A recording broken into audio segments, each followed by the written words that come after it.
It's Thursday, which means we look at an obscure holiday to celebrate, and today, it doesn't even matter anyway. Does anything matter? Just gonna listen to some My Chemical Romance and ponder the futility of existence.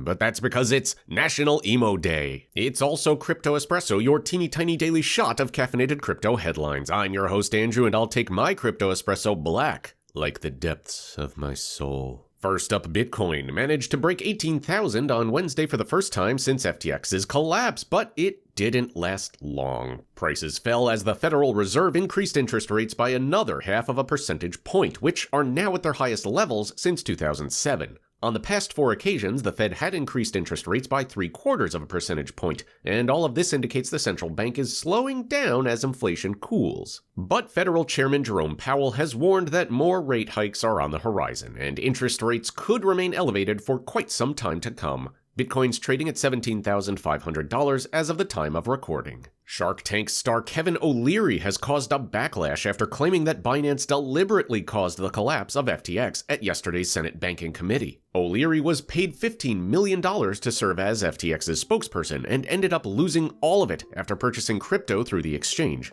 His statement fails to take into account how billions of dollars in customer funds were misappropriated by FTX and transferred to sister crypto hedge fund Alameda Research. Binance's CEO, Changpeng Zhao, addressed these allegations by retweeting an old thread that slammed O'Leary for making baseless attacks. And friendly reminder, Binance is the parent company of CoinMarketCap. A senior executive within FTX tipped off the Bahamian authorities about customer funds being used to cover losses at Alameda Research. Ryan Salam, the chairman of FTX Digital, sent information to the Securities Commission of the Bahamas 2 days before the doomed exchange filed for bankruptcy. He had warned that the transfers to Alameda may constitute misappropriation, theft, fraud, or some other crime. Salam went on to claim that Sam Bankman-Fried, as well as Director of Engineering Nishad Singh and FTX co-founder Gary Wang, were the only people with authorization to make such transfers. Since its shock bankruptcy, the commingling and intertangling of funds between FTX and Alameda Research has become painfully clear. And finally, fresh from charging Sam Bankman-Fried, the Southern District of New York has now set its sights on prosecuting 9 people who were allegedly involved with operating 2 crypto Ponzi schemes. The projects in question were known as ICOM Tech and 4Count, and later as Weltsys.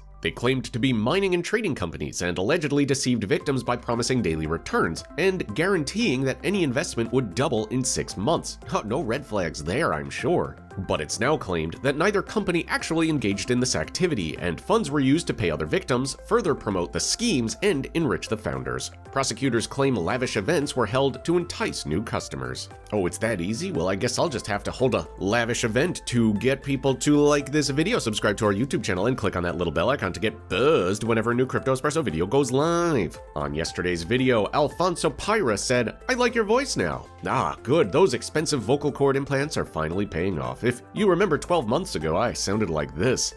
Welcome to Crypto Espresso, your teeny tiny daily shot of caffeinated crypto headlines. Ugh.